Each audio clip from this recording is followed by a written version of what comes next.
Welcome back to the news at 10. An aircraft belonging to IRS Airlines has crashed in Niamey, the capital of Niger, on its return journey from a sea-check exercise conducted abroad.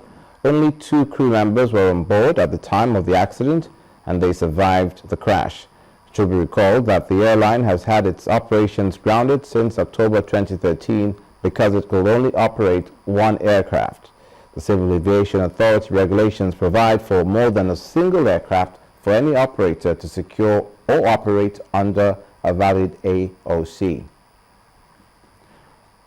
The Nigerian Customs Service is now operating pre-arrival assessment reports meant to fast-track cargo clearance at the nation's ports. The Controller of Customs at Apapa Port, Mr. Charles Edike, explains that the system has made clearance operations easier for the service, operators, and port users. Apapa Port, one of the premier ports located in Lagos, Nigeria. Some years ago, the Nigerian Customs Service, saddled with the responsibility of cargo clearance, contracted part of its duties to some private service providers to handle the upgraded electronic payment operations. With a smooth takeover in January 2014, the Apapa Port Controller explains that although the new pre-arrival assessment report system had its initial hiccups, it has stabilized and come to stay. For the whole of last month, the service transmitted over 28,000 per to the various commands, and compared to the 900 a day that the 3 service providers before PAR were doing. Now Nigeria Customs Service is doing over 1,000, average of 1,200, 1,300 PAR that have been transmitted every day. With this new operation in place, has the command then been able to meet up its revenue targets without any drawback in cargo clearance at the ports? Now we are doing 1.1, 1.2, 1.3, 1.7 in a day. At times we make 3 billion in a day. There was a day we made 4 billion in a day. And by the end of last month, we made 29.3 billion. If you are getting into PAR, if you prepare the comment and give to customs, customs have the database of what's supposed to do. They don't just come and give you PAR. They make sure you pay what you're supposed to pay. The area of losing revenue is gone because of the coming of the PAR. As it stands, the pre-arrival assessment report system is in full swing. What is, however, important is for the Nigerian Customs Service to step up its operations by making all necessary working tools available to fast-track the cargo clearance system across the Nigerian ports.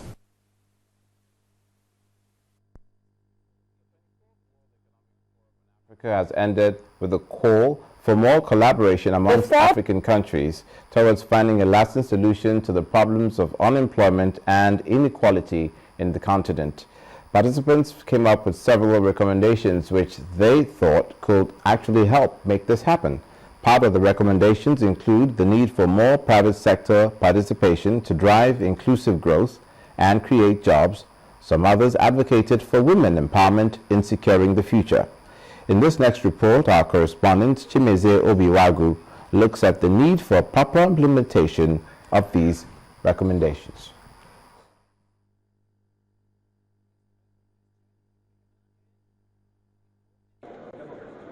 It's a forum to chart a course to advance the growth of countries on the African continent.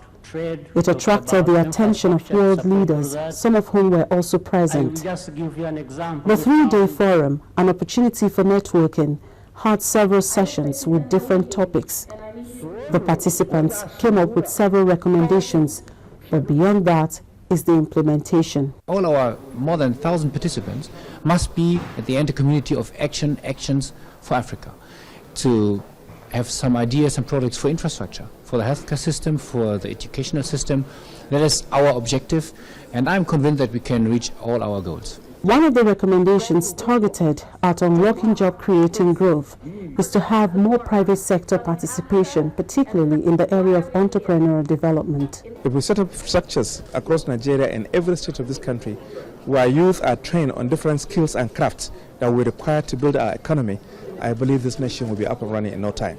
As Nigeria seeks to attract more foreign direct investment into the country, risk management has to be taken seriously. Despite the security problems with the terrorist attacks, Nigeria has been growing at about 7% in recent years. It's one of the fastest growing economies on the continent. So in Nigeria, you really have to be asking yourself the question, where are you investing? If you're investing in the south of the country, then you don't need to worry too much about the terrorism in the north. But even if you're investing in the north, there are areas in the north, you know, the terrorism is very northeast, and it comes down to Abuja every now and then. But really, outside of the northeast, you're okay investing if it's the terrorism that you're worried about. However, there are issues. The bigger issues, I think, with Nigeria are with the uncertainty of the regulatory environment. Policy inconsistency has also been a challenge for businesses in Nigeria. If there are policy inconsistencies, we will be the first one to run away.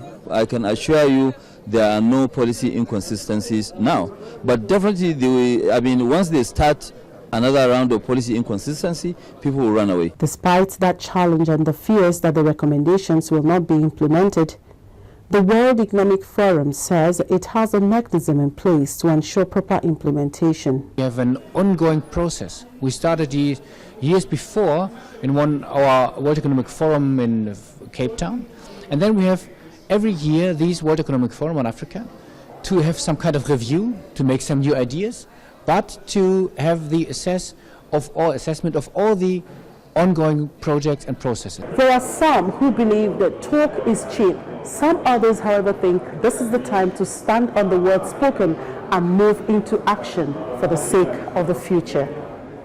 Chimezie Obi-Wagu, Channels Television News.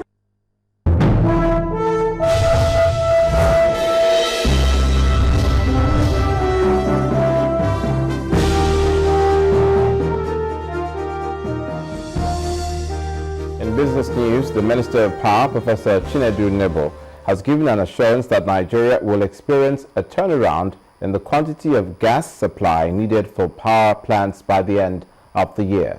He explained that the current synergy between the Ministry of Power and that of Petroleum Resources is one of the strategies put in place to help achieve this goal. He made this known today while addressing the challenge of power on our Saturday program, Sunrise. When the NIPP projects were conceived, it was conceived as a glorious project that will hopefully emancipate Nigeria with regards to coming out of darkness. However, the whole thing went on, reaching the point of delivery when it was discovered that there was no plans for gas supply to these new projects. That has put us in a bind. However, that is being redressed right now. By the end of this year, some of the gas supplies that we're expecting will come on board. Yes. By the end of this year. And we have an assurance from Petroleum Resources that the gas will be available to get us vastly improved supply. But again, when you say that there hasn't been an improvement, I think we are not being charitable enough and telling it like it is. For a long time, for over a year, we were barely doing 3,500 megawatts. For the past couple of weeks, we've been above 4,000 megawatts. And that is with the hydros not fully kicked in. Minister of Power, Professor Chinedu Nebo. Job creation in Nigeria is not only the responsibility of the government, but also that of the private sector. This is according to the former Minister of National Planning, Shamsuddin Usman, in an interview with Channels Television at the just concluded World Economic Forum. Mr. Usman also noted that various projects undertaken by the government should continue. The business community also has to play a significant role. Government alone cannot do this. because in any case, the capacity for government to create jobs is very limited. The business community has to come in, and there are a number of very big projects that are being conceptualized or that have been, and we need now to begin to look at this. To give you one or two examples, just to look at the northeastern zone where we have these challenges now, security challenges. There is what is called the Great Green Wall Initiative, which is a plan to build a 15-kilometer green wall across the whole of the Sahel, about over 7,000 kilometers. Now this will traverse the whole of the north, literally, especially going up to the northeast and beyond into Central African Republic. Now, to do this project, it will take years to do.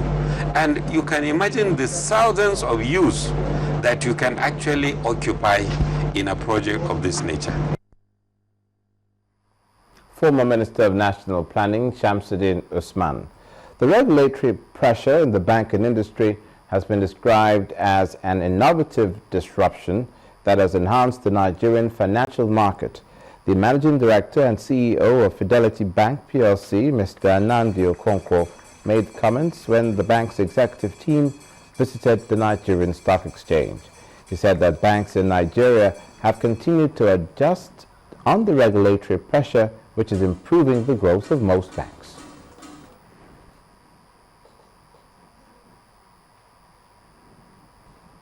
And now to the Nigerian Stock Exchange. On Friday, the Nigerian stock market closed the week on a positive note as the all-share index gained by 0.06% to settle at 38,554.19. Market capitalization also came green at 12.66 trillion naira. The market summary for the week shows that 42 equities appreciated in prices as against 34 decliners. Custodian and Allied PLC led the gainers column by 21.07%. Mobil Oil and NPE Microfinance Bank trailed the same path. The laggards for the week were Fitson Healthcare PLC, which dropped 39 kobo. Custodian and IPWA PLC joined on the slip to close at 1 naira 30 kobo and 52 kobo respectively. In all, a turnover of 1.69 billion shares was recorded in 22,096 deals. The market value came to a close at 17.42 billion naira.